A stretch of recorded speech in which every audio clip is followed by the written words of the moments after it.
Green energy India expo 2026 2026 June 11, 12, 13వ తేదీలలో SS convention centre Vijayawada. పునరుత్పాదక ఇంధన రంగంలోని ప్రముఖ బ్రాండ్లను కలవండి, అత్యాధునిక సాంకేతికతలను తెలుసుకోండి, నిపుణుల సెషన్లలో పాల్గొనండి మరియు పరిశ్రమ ప్రముఖులతో నెట్వర్క్ ను విస్తరించుకోండి. నమస్తే, ప్రస్తుతం మనతో పాటు ఉన్నారు సీనియర్ జర్నలిస్ట్ భరద్వాజ్ గారు. సార్ నమస్తే అండి. నమస్తే. బీజేపీ వ్యూహం చూస్తుంటే ఎటు పోతుందో అర్థం కాని పరిస్థితులు.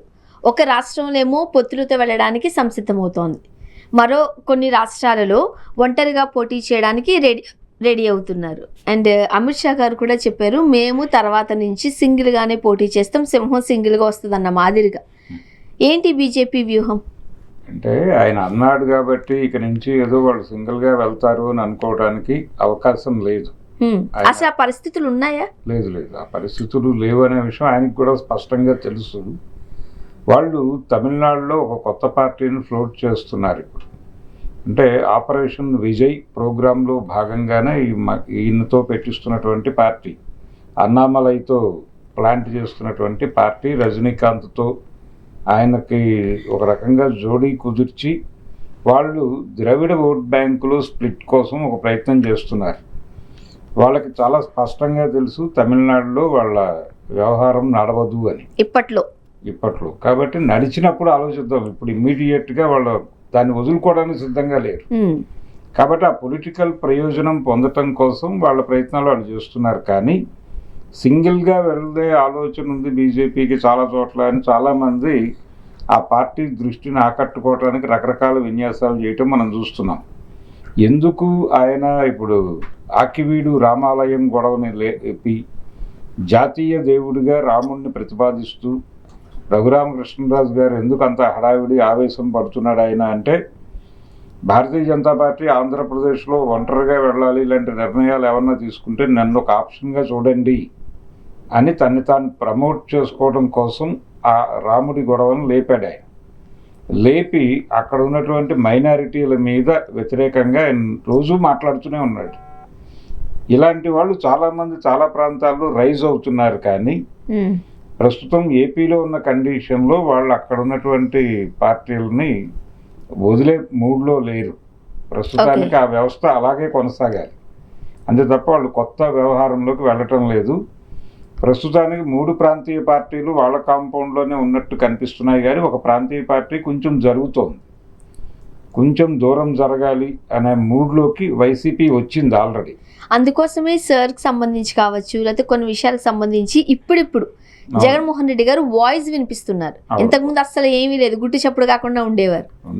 ఇప్పుడు మాట్లాడుతున్నాడు ఆయన, కొంచెం దూరం జరుగుతున్నాడు. దూరం జరిగితే బాగుంటుంది, మంచిదే అని చెప్పి చాలామంది ఆ పార్టీ నాయకులు అనుకుంటున్నారు. వాళ్ళు ఇప్పుడు సీరియస్గా 2 సంస్కరణలు జరగాల ఆ పార్టీలో అని కోరుకుంటున్నారు కూడా. అది ఒక వెర్షన్, ఆ పార్టీకి సంబంధించిన అంతర్గతమైన గొడవ. అది పక్కన పెట్టేస్తే భారతీయ జనతా పార్టీ వీలున్న చోట్ల సొంత బలంతోనే వెడుతుంది. కానీ సొంత బలంతోనే వెళ్ళాలి అనేది ఆ మూర్ఖత్వంలోకి వాళ్ళు వెళ్ళరు. అది చాలా, వాళ్ళు సనాతన ధర్మం అని మాట్లాడతారు కానీ చాలా మోడర్న్ అవుట్లుక్తోనే పెడతారు. వాళ్ళ ఆలోచనలు సనాతనం కాదు, వాళ్ళ బుర్రలు సనాతనం, అంతకంటే కాదు. వాళ్ళ మాటలు మాత్రమే సనాతనం అనేది వాడతారు అంతే, వాడకానికి వచ్చే పదమే తప్ప వాళ్ళు సనాతులు కాదు. అంటే వాళ్ళ విధానంలో సనాతనం ఉంటుంది. అంటే సనాతనము అంటే ఒక కోణంలో చూస్తే అది కుల సమాజమే, అంతకుమించి ఏమీ లేదు. కుల సమాజమే సనాతన సమాజం. కాబట్టి ఆ సనాతన సమాజం వైపు డ్రైవ్ చేస్తామని చెప్తారు, కానీ వాళ్ళ ఉద్దేశం అది కాదు. వాళ్ళు హిందూ మతం ప్రమాదంలో ఉంది అని నిరంతరం చెబుతూ హిందూ ఓట్లని ఐక్యం చేసుకొని, హిందూ ఓట్లు ఒక చోటకి చేరినాయి కాబట్టి మీకు ప్రమాదం ఉంది అని మైనారిటీలను భయపెట్టి మైనారిటీల ఓట్లను కూడా తమ వైపుకు మళ్లించుకోవటం అనేది వాళ్ళ ప్రోగ్రాం. ఓకే, అంటే బెదిరిస్తే తప్ప ఎవరు లొంగుబాటుకు రారు, ఎవరినైనా లొంగ తీసుకోవటమే ప్రోగ్రాం. ఈ లొంగుబాట్లు విపరీతంగా జరగటం మనం ఆంధ్రప్రదేశ్లో చూస్తున్నాం. జనసేన అలాగే టీడీపీ, అవును, వాళ్ళు ఒకళ్ళని మించిన ఒకళ్ళు వినయం ప్రదర్శిస్తున్నారు. ఇప్పుడు చంద్రబాబు నాయుడు గారు ఎంత వంగారో చూసి అంతకంటే ఒక అంగుళం ఎక్కువ వంగుదామని పవన్ కళ్యాణ్ పోటాపోటీగా ప్రయత్నం చేస్తున్నాడు. పవన్ కళ్యాణ్ ఎంత వంగాడో చూసి దానికంటే ఒక అంగుళం వంగాలని లోకేష్ ప్రయత్నం చేస్తున్నాడు. ఈ డ్రామా నడుస్తోంది అక్కడ. కాబట్టి వాళ్ళు ఇమ్మీడియట్గా ప్రాంతీయ పార్టీలతో ఉన్న పొత్తులు ఇవన్నీ డిస్టర్బ్ చేసేసుకుని, అంటే అమిత్ షా గారి మాటలు ఇప్పుడు తెలుగు రాష్ట్రంలో పర్టికులర్గా ఆంధ్రప్రదేశ్లో ప్రకంపనలు సృష్టించినాయి అనే నేరేటివ్లో కథనాలు రాసేస్తున్నారు, కానీ దానిలో పూర్తి వాస్తవం లేదు. వాళ్ళు దేన్ని కూడా మూర్ఖంగా పాటించే మనుషులు కాదు బీజేపీ. వాళ్ళు చాలా మోడర్న్ థింకింగ్తోనే పెడతారు. అక్కడ ఉన్నటువంటి వాస్తవ పరిస్థితులు ఏంటో తెలుసుకుని పెడతారు.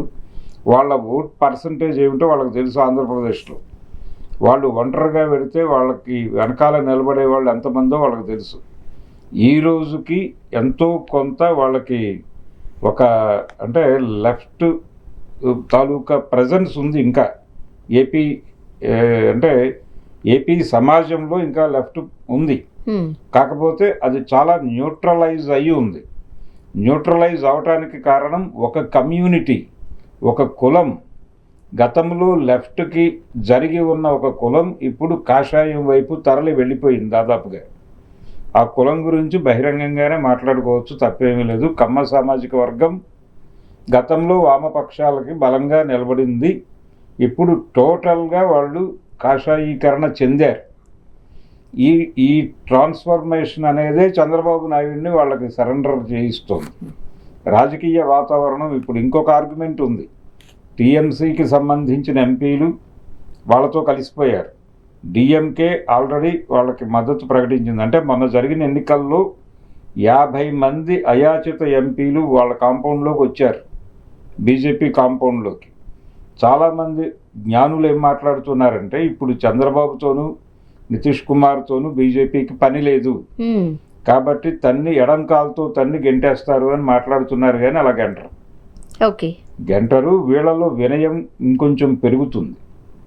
అంటే ఇప్పుడు మనతో పని లేదు వాళ్ళకి అనే విషయం వీళ్ళకి అర్థమైన తర్వాత ఇప్పుడు జగన్కి ఒక విషయం అర్థమైంది. చంద్రబాబు నాయుడు ఓవర్ సబ్మిసివ్నెస్ వలన మనతో వాళ్ళకి పని లేదు అనే విషయం అర్థమై ఆయన దూరం జరిగే ప్రయత్నం చేస్తున్నట్టు. ఇప్పుడు ఈ కొత్తగా తృణమూల్ ఎంపీలు తమతో కలవటం వలన, బీజేపీతో కలవటం వలన, డిఎంకే వాళ్ళ వైపు కదలటం వలన ఈ 50 మంది అయాచిత ఎంపీల బలం బీజేపీకి వచ్చింది. కాబట్టి మనం ఇంకొంచెం వంగి ఉండాలి అనే వినయం వీళ్ళిద్దరిలోనూ వచ్చింది. ఇప్పుడు బీజేపీ సెంట్రల్గా చేసుకుని ఈ పార్టీలన్నీ కూడా పావులు కదుపుతున్నాయి, మనం చూస్తున్నాం. అంతిమ లక్ష్యం బీజేపీ ఏం చేస్తోంది అని అంటే వీలైనంత రాష్ట్రాలలో సింగిల్గా పోటీ చేయగలిగితే సింగిల్గా పోటీ చేసి, లేదు అంటే పొత్తుతో ఉండి అక్కడ బలాన్ని కాస్త పెంచుకొని దాని త్రూ అయినా సరే నెక్స్ట్ ఎలక్షన్స్కి సింగిల్గా వెళ్ళాలి. ప్రధానం వాళ్ళకి ఓటర్ సెంటిమెంటు మనం గెలవగలమా, లేకపోతే వాళ్ళ దృష్టి ప్రాంతీయ పార్టీల వైపు ఉందా? ఇప్పుడు తమిళనాడులో ఎందుకు వాళ్ళు ఒంటరి ప్రయత్నం చేయరు అంటే అక్కడ ద్రవిడ సెంటిమెంటుని దెబ్బ కొట్టే కౌంటర్ ఆపరేషన్ వీళ్ళ దగ్గర లేదు. అంటే పెరియార్ ఇంకా బతికి ఉన్నాడు ఆ సమాజంలో. పెరియార్ బతికున్నంత కాలం ఇది సాధ్యం కాదు అనేది వాళ్ళకి తెలుసు. అందుకని పెరియార్ని బద్దలు కొట్టే ప్రోగ్రాం ఒకటి నడుస్తోంది. అది ఊపందుకునే వరకు వీళ్ళు అలాగే ఉంటారు సబ్మిసివ్గా. మరి ఇప్పుడు తెలంగాణలోను అలానే పంజాబ్లోను కాస్త సింగిల్గా పోటీ చేయడానికే వీళ్ళు సుముఖత చూపిస్తున్నారు రాబోయే ఎన్నికల్లో. తెలంగాణలో వాళ్ళకి ఒక డిజైన్ ఉంది ఆల్రెడీ. వాళ్ళు సింగిల్గా పోటీ చేస్తారు, కానీ కౌంటర్గా ఇంకొక ప్రాంతీయ పార్టీ ఉద్భవించే అవకాశం ఉంది వచ్చే ఎన్నికల లోపు. అంటే తెలంగాణ నేటివ్ నినాదాన్ని బలంగా వినిపించే కొంతమంది రాజకీయ నిరాశ్రయులని ఒక చోటకి తెచ్చి, కవిత గారు కూడా నెక్స్ట్ ఎలక్షన్స్ కి పోటీ చేస్తామని చెప్తున్నారు. చేస్తారు. ఆవిడ ఉంటారు, టిఆర్ఎస్ పార్టీ. ఆవిడ టిఆర్ఎస్ అనే గ్రూప్తో ఆవిడని కూడా వీళ్ళు కంట్రోల్ చేయొచ్చు. అది మాత్రమే కాదు, ఇంకొక నేటివ్ తెలంగాణ గ్రూపును కూడా ఒక పొలిటికల్ పార్టీగా ప్రారంభించాలి అనే ఆలోచన వాళ్ళకు ఉంది. దాని ఇండికేషన్స్ ఆల్రెడీ కనిపించినాయి. మొన్న పవన్ కళ్యాణ్ ఎపిసోడ్లో తెలంగాణ విఠల్ లాంటి వాళ్ళు మాట్లాడిన మాటలు వింటే ఆ డౌట్ కలగటం సహజం. కనుక అలాంటి ఒక నేటివ్ పొలిటికల్గా ప్రస్తుతం నిరాశ్రయులైనటువంటి వాళ్ళని ఒక చోటకి చేర్చి ఒక పార్టీ పెట్టించే పని కూడా నడుస్తోంది.